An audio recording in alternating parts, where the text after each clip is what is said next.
Hi, welcome back. In this session, what we're going to look at doing is taking our design and turning it into code. From our design, you'll notice that we've actually got some section headers. So we have header, nav, slideshow, main, and footer. Now, some of these are actually HTML semantic tags. And if you go to 3 Skills, you'll see that things such as article, aside, details, footer, header, they're semantic tags. These will be searched by search engines, and they build in the DOM, and they enable the DOM to be searched for indexing by web crawlers.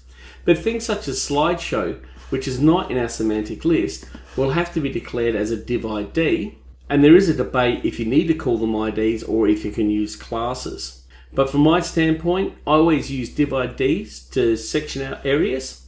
This helps with JavaScript as well, rather than using .classes to mark out an area. So let's get underway and open up our editor. I'm going to be using Visual Studio Code. Now, once you open the editor, the first thing I do is open a folder. If you don't have a folder on your desktop, I suggest that you create one. So I've made a folder called Digital Solutions, and I'm just going to select that as my work area. So the first thing we're going to do in Digital Solutions is we're going to create an index.html. And also I'm going to create another file to link to, which is going to be my site.css.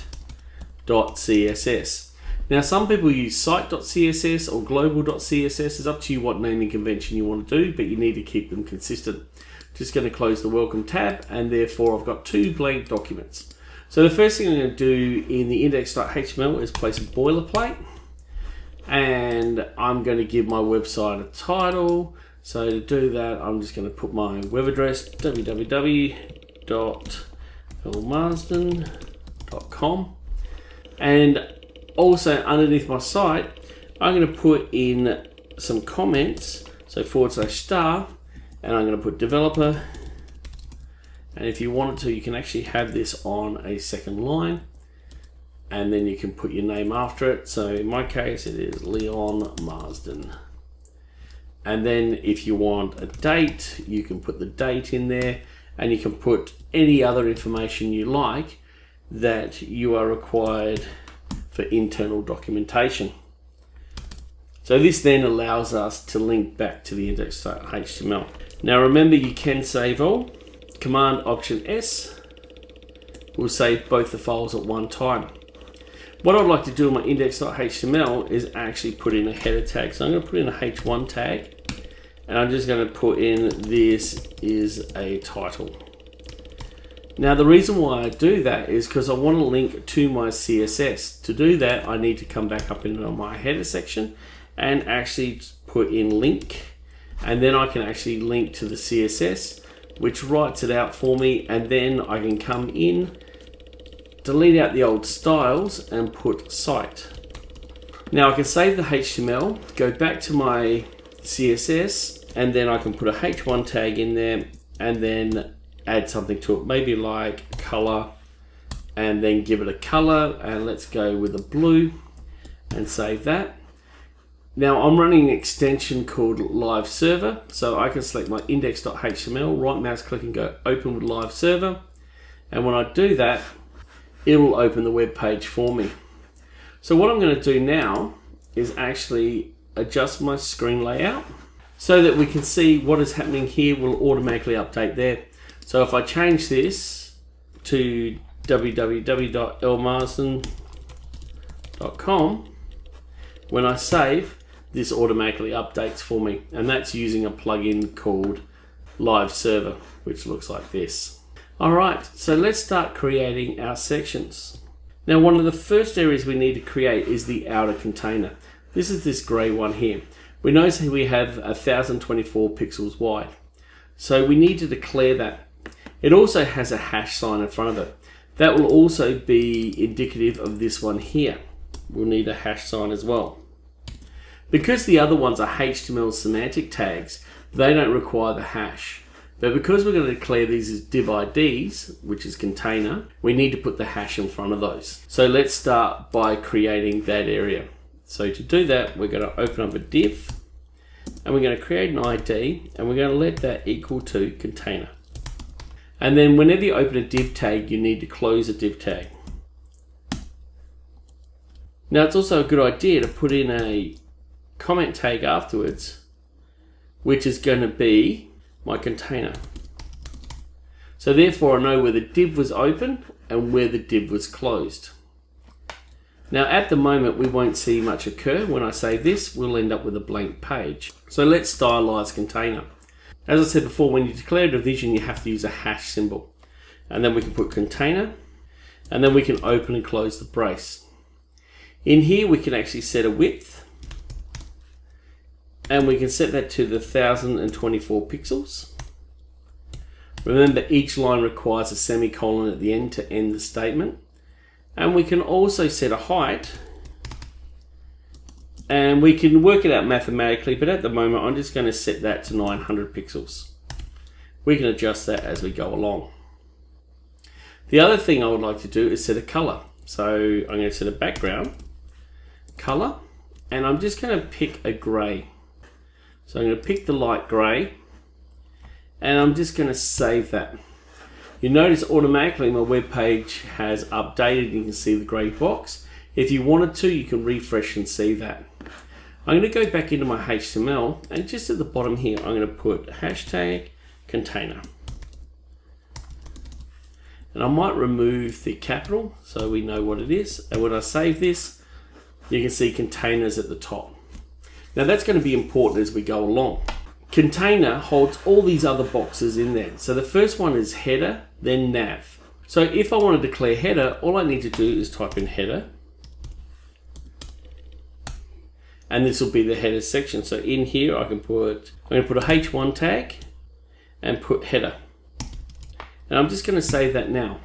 You notice that header is at the top and container has been pushed down because header sits inside the div tag and is before the text container. So you can see the order of operation occurring here. We don't need to put a comment at the end of header because we know that this is the end of header, where with the division we use a comment to tell us who the closed div tag belongs to. So the next one after this is nav. And once again, we'll use a h1 tag and put nav, and we'll save this. You can see the header, then the nav. Now, if we want to stylize these, which we can do, we can head back into our CSS.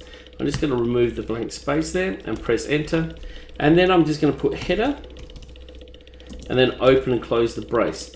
Now you notice with header, you're not required to use a hash symbol or anything at the start. Once again, we can apply a width and we can make that the 1024 pixels. And we can also set a height and we can set that to 120 pixels. I need to check the size of that. So yes, I did get it right with 120 pixels. So we're going to use these sizes as we go through. Now I'm going to follow this layout 3 and we're going to code them all in at once. So we have a header, we have nav. Now inside container we then have slideshow. Now slideshow was not a part of the HTML semantic tag, so therefore we have to use a div ID. So once again we go div and then we go ID equals, and then we use the quotes, and then we put slideshow. Now some people will use a class instead of an ID, and you can stylize the class with an area, so a width and a height, but I prefer to use divisions to control the width and the height. So once I've declared that, I can then close that. So this will then be H1 slideshow. Then we have our main tag and close main. Now you notice that this div tag here doesn't have a comment, so I'll just quickly put a comment in. And in here we will put slideshow. So that's just an internal documentation developer principle that I use. And the last one we have is footer.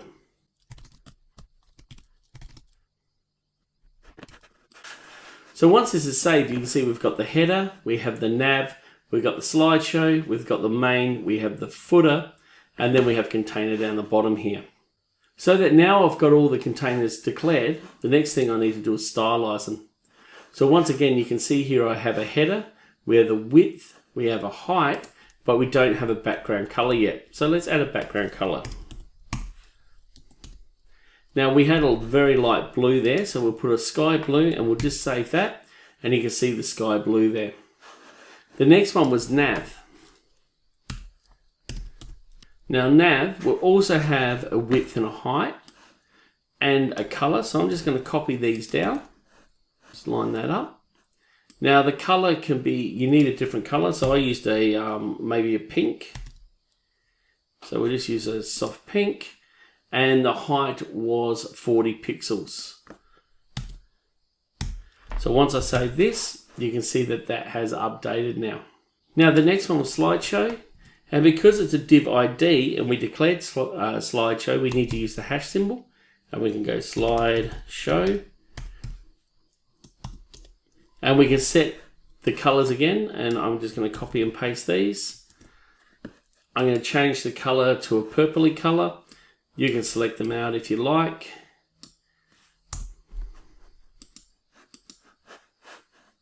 And the height of this area was 200.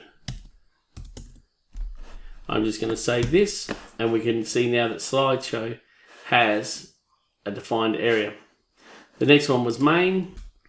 Main is a semantic HTML, so therefore we don't need to use a hash or a dot.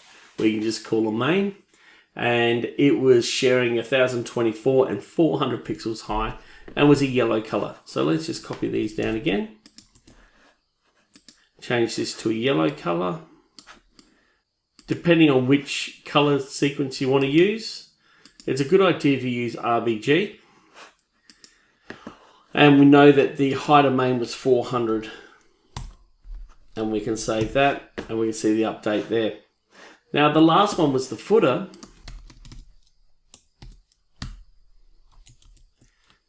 And it had a height of 100. And it had a color of light green.